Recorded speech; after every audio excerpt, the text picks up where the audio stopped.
Saudações de paz para você, bem-vindos ao meu canal. E o tema de hoje está imperdível. Eu vou falar a respeito de 3 coisas que Jesus aboliu, que você não precisa mais. Infelizmente, a religião insiste em trazer essas coisas de volta. Mas Jesus já arrancou, Jesus já aboliu, Jesus já retirou essas coisas. E se você ainda pratica ou convive em um lugar que ainda insiste nessas coisas, é bom você ter esse conhecimento, até mesmo para você ter paz ao sair de um lugar assim, sem ressentimentos e sem culpas, tá certo? Então o tema de hoje é esse: 3 coisas que Jesus aboliu e 3 coisas que ele conquistou para você. Quem ainda não é inscrito neste canal, é um canal da fé cristã com bom senso, fé cristã coerente. Eu peço que você se inscreva, ative as notificações para você saber todas as vezes que um vídeo novo sair, tá bom? Então vamos lá. A primeira coisa que Jesus aboliu. É claro, a gente não vai falar aqui todas as coisas, é mais um resumo, só que esses resumos são realmente muito bons, vídeos objetivos que cada vez que a gente coloca aí, que a gente posta, mais e mais pessoas vão entendendo as verdades da graça e se desvencilhando, se libertando de coisas e tradições que muitas vezes elas acreditavam e que na verdade eram nocivas, mais atrapalhava do que ajudava. Aliás, só atrapalhava, tá? Jesus aboliu a barganha. O que é barganha? É troca, tá? E ainda tem muita gente que trabalha com troca. É aquele negócio: faça isso para Deus te fazer aquilo. Pague o preço para Deus te abençoar. Pague o preço para Deus te salvar. Como que se a obra de Jesus não fosse completa, como se a obra de Jesus não fosse suficiente. Jesus aboliu a barganha, a troca. Aí o pessoal insiste naquele texto de Mateus 5,17, onde Jesus disse: eu não vim abolir a lei, eu vim cumprir. Mas, queridos, o texto se refere àquilo que Jesus iria fazer. E durante a sua trajetória, é bom lembrar que Jesus praticou algumas coisas por ter nascido sob a lei. A gente já falou sobre isso e está lá em Gálatas 4:4. Tá? Então nem tudo que Jesus fez referente às cerimônias da lei a gente precisa fazer. Tá? E referente a ele não ter abolido a lei, mas cumprido, é porque ele cumpriu. Está consumado. João 19:30. Até esses dias o pessoal ficou bravo comigo porque eu falei que se tivesse um texto para dar início ao Novo Testamento, porque o Novo Testamento não é um livro. O Novo Testamento é uma espiritualidade de acesso ao Pai, que Cristo nos concedeu, nos conquistou, tá? Agora Ele nos acessa. Na lei, nós tentávamos acessá-lo, tá certo? E se tivesse um texto base para o início do Novo Testamento, do Novo Pacto, seria João 19:30. Jesus disse: está consumado. Tá? Então o Novo Testamento não começa em Mateus. É dito o Novo Testamento, mas isso não foi o próprio Jesus quem estabeleceu. Foram os organizadores da Bíblia que colocaram o livro de Mateus como o início do Novo Testamento, mas não é, tá certo? Então a barganha foi abolida, a troca com Deus foi abolida, não existe mais. E as religiões insistem. Eu vou citar aqui 4 exemplos de coisas que são barganhas, tá? Exemplo: dízimo. Deu dízimo para o devorador ir embora. Deu dízimo para Deus te abençoar. É troca. Só é referido esse aspecto do dízimo no Antigo Testamento, no Antigo Pacto. No Novo Pacto não tem. Ah, mas Mateus 23:23, a gente já explicou aqui. Eu vou deixar o link na descrição do vídeo, tá? Se você quiser saber mais sobre Mateus 23:23, então assiste o vídeo onde eu falo sobre o dízimo. Mas definitivamente Jesus não estabeleceu o dízimo na nova aliança, tá? Dízimo é troca. Outra coisa, sábado. Vou cumprir o sábado, eu vou obedecer o sábado para ter acesso a Deus, para ser salvo por Deus. Uma coisa que você precisa entender é que o sábado é sombra. O sábado não é realidade da graça. Tudo que acontecia na lei é sombra, tá? Então a gente não precisa descansar no sábado, porque aquilo era uma representação, apontava para algo maior. Lá em Hebreus 7:22 está escrito isso, que Jesus é fiador de um pacto, de uma aliança superior. As pessoas descansavam a alma no sábado para representar que na graça nós descansamos não em um dia da semana, nós descansamos a alma em alguém, e esse alguém é Jesus, tá? Outro símbolo da barganha, o voto, aparece só lá em Eclesiastes. Quando votares alguma coisa a Deus, cumpra. Aí o pessoal vive estabelecendo voto nos dias atuais, nas denominações. O que o pessoal faz? Voto no envelope, mas por malandragem mesmo e para arrecadação. Então você faz o voto. Às vezes as pessoas até diferenciam pela cor do envelope. Então tem o envelope bronze, o envelope prata e o envelope ouro. Cada um é um voto, cada um é um valor e cada um é uma bênção. Tá? Jesus aboliu isso. Isso não tem base nem mesmo no Antigo Testamento. A única coisa que você encontra no Antigo Testamento é voto.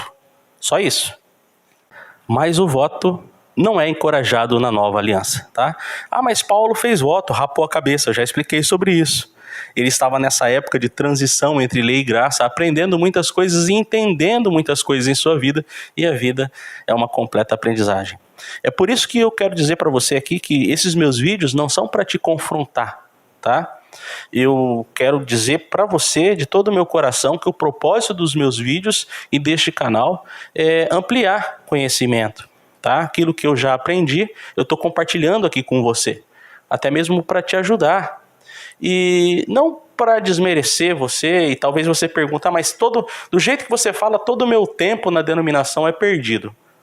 Não é perdido, porque você se relacionou, está se relacionando com pessoas, tá? E aprender com gente, lidar com gente, estar com pessoas, tá? É sempre algo bom, proveitoso. Tá? Crescemos, nos afiamos uns aos outros, tá? Mas não significa que tudo que você aprende numa denominação seja saudável, seja positivo, seja bom. E quando a gente aprende isso, a gente não tem que se sentir culpado ou achar que o tempo ali foi perdido, tá? Porque a vida é esse processo mesmo. Até Paulo fez algumas coisas nesse processo de transição.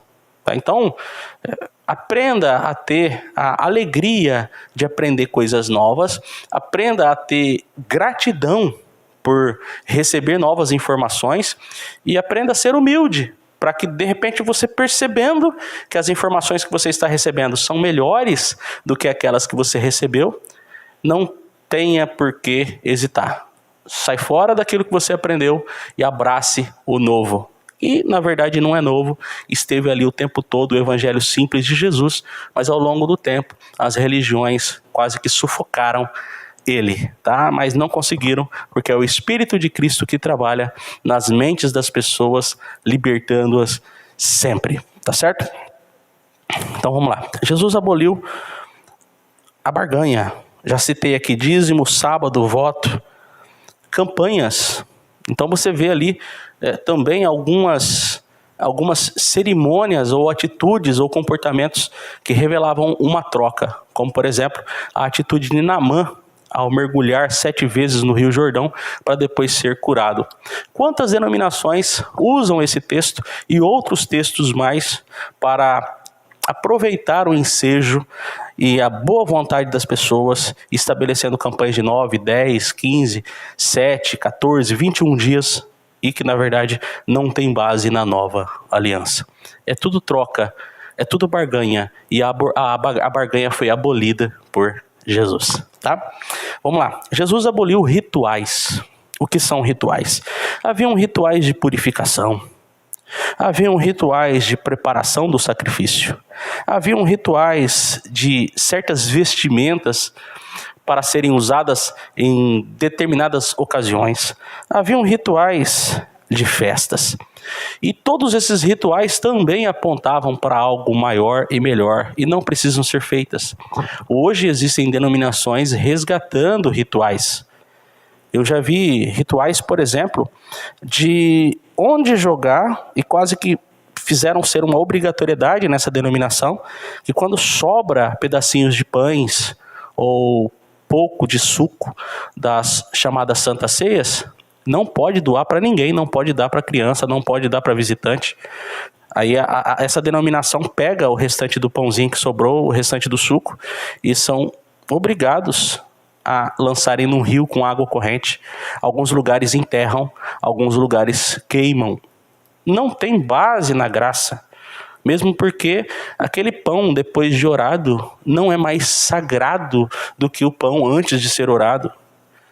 Tem gente que coloca fé nos elementos da ceia, quando na verdade nem sabem o significado do que era a ceia de 1 Coríntios capítulo 11. Eu vou deixar o link na descrição aqui, eu já falei sobre esse assunto. Mas tem gente que faz ritual a respeito daqueles elementos que sobram da ceia, tá? Tem um pessoal agora também queimando pedido de oração no monte. E às vezes o pessoal sobe um monte ou vai na mata e fala o seguinte: aqui está nossos pedidos de oração, nós vamos queimar para ele subir como incenso a Deus. Meu irmão, pelo amor de Deus, se você frequenta lugares assim, isso é totalmente desnecessário. São rituais. Jesus aboliu essa situação toda. Outra coisa, o pessoal enterrando óleo. É aquela oleolatria. Já viu falar de oleolatria? Tem denominação que idolatra o óleo. Toda oração que faz tem que jogar óleo na cabeça das pessoas. E não somente isso. Tem denominação que unge tudo. Unge porta, unge janela, unge todas as partes do corpo, unge documentos pessoais. Oleolatria. Tá? Totalmente desnecessário.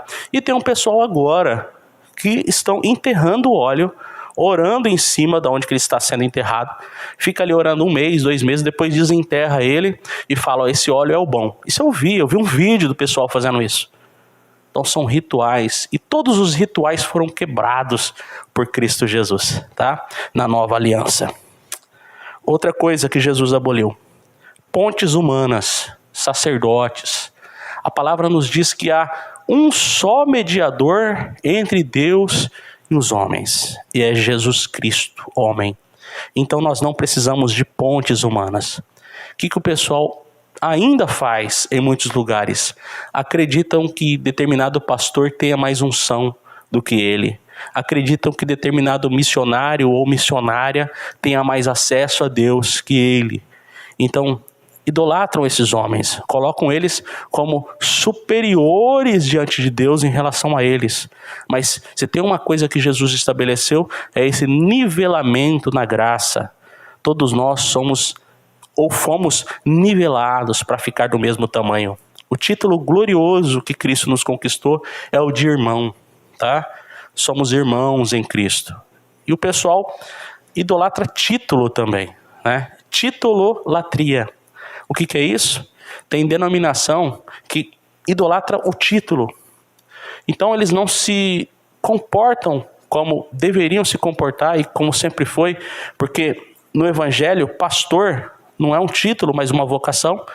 Mas em muitos lugares o título diz muita coisa. Então eles não se contentam apenas com a questão da escada ministerial, que eles dizem ter, mas também valorizam bastante cada título dessa escada, que na verdade nunca existiu, porque somos nivelados pela graça. Então é mais ou menos assim: membro, cooperador, diácono, presbítero, evangelista, pastor, bispo, apóstolo. Alguns lugares não se contentam mais com esses títulos, estão colocando títulos como o rei ou até mesmo arcanjo. Tá? E essa idolatria a títulos também foi abolida na cruz. Isso é coisa de homens. Ninguém ficava se rendendo ao título do outro na graça, no Novo Testamento, no estabelecimento da nova aliança, na igreja, no seu princípio, porque todos entendiam que isso significava uma vocação. E vocação aparece na vida e não no título. Vocação é dada por Deus e não pela denominação. Então, mas muitas coisas ainda para a gente, ao longo do processo, ao longo do tempo, aí, ir comentando. Tá? Jesus aboliu as pontes humanas. Pare de ter fé na oração do outro. A melhor oração é a sua. Tá? Pare de ter uma obediência cega ao líder. Tudo que o líder falar, porque ele é homem de Deus, eu vou seguir. Para com isso. Pare de se submeter ao autoritarismo dos líderes religiosos. Eu tenho autoridade de Deus, não toque em mim porque eu sou ungido. é mentira, você é tão ungido quanto ele. E muitas vezes você é ungido e ele não tem nada de unção, porque é um mercenário. Outra coisa, cobertura espiritual, esse negócio de cobertura espiritual, dizendo que aquele homem que te lidera, ou teu discipulador, como dizem, ele é a tua proteção espiritual diante de Deus. A tua proteção sempre foi Cristo e você tem acesso direto a ele. Tá? Esse lugar que exige prestação de contas, falar para o líder, pedir permissão para o líder para ir em festa, pedir permissão para o líder para namorar. Pelo amor de Deus, Jesus aboliu toda situação como essa, mas os malandros se aproveitam de situações assim para manipular pessoas. Não seja um manipulado. Tá? Então, essas 3 coisas que já foram abolidas por Jesus. E agora eu quero citar 3 coisas que ele conquistou para você. 3 coisas que Jesus te conquistou. A primeira coisa, unção. A unção não é aquilo que dizem ser. Só é ungido o pastor, só é ungido o missionário, só é ungido... Não. Unção é algo que Deus te deu, independentemente se você ocupa alguma função ou não, em qualquer denominação ou comunidade que seja. Você é ungido por Deus. 1 João 2, 20 e 27. Vocês têm a unção do santo. Unção sempre teve a ver com capacitação. Você foi capacitado a seguir o caminho da graça. Você tem essa capacidade. Não é só aquele irmão ou aquela irmã. Unção não significa cantar bem. Não significa pregar com eloquência. Tanta gente confunde unção com isso. Aquele irmão tem unção, na verdade ele só é eloquente, fala bem, tem uma boa oratória. Aquela irmã tem unção, na verdade ela só canta bem. Ela tem uma emocionalidade ao cantar, ela passa emoção ao cantar. Mas não é unção, porque unção todos os que são de Cristo têm.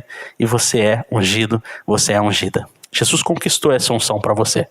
Outra coisa, acesso. Está escrito em Hebreus que a gente deve entrar na presença de Deus, estar em sua presença com ousadia, com confiança.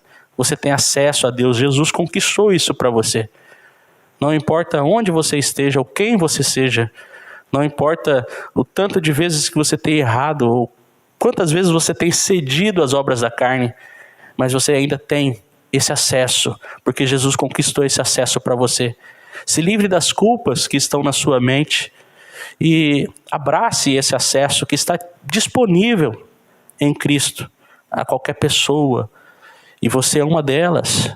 Você pode acessar ao Pai. Foi para isso que Jesus veio. Acesse a Deus hoje. Tá?